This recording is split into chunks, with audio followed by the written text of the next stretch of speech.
kay Ginoo sa imuhang gugma Ginoo. Dili na mo matukid Ginoo kung unsa ka dako Lord God nga imong gugma kanamo Lord God.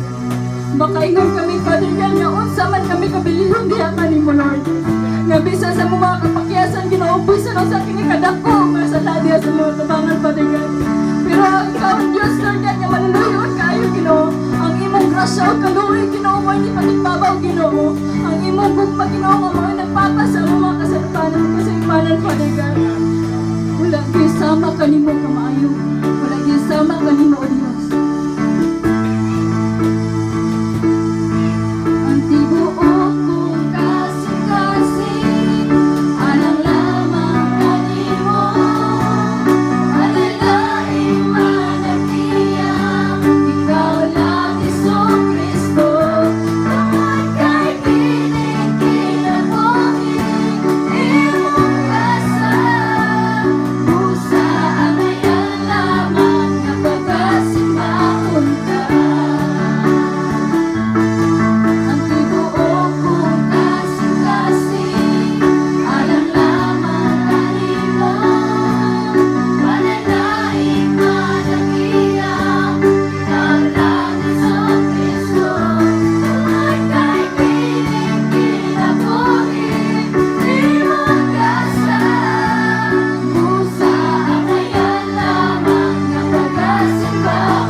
Kini among gininhawa karon Ginoo, ikaw ang naghatag niini. Kini among kusog karon Father God, ikaw usab ang naghatag niini Father God. Wala kami Ginoo kung wala ka sa mga kinabuhi Father God. Wagid kami mahimo Ginoo bisan usaon na kung balingkamot Father God. Kung wala pa ka nagtabang kanamo karon Father God. Wala kami karon diri kalibunan ana Ginoo kung wala pa ka nga Dios Lord God nga naghimo kanamo Father God. Maayo ka kaayo Ginoo, kamahanan ka nga Dios. Ikaw ang nagbuhat sa tanang butang ini kalibutan na Lord. bisan ka na mo, Father God.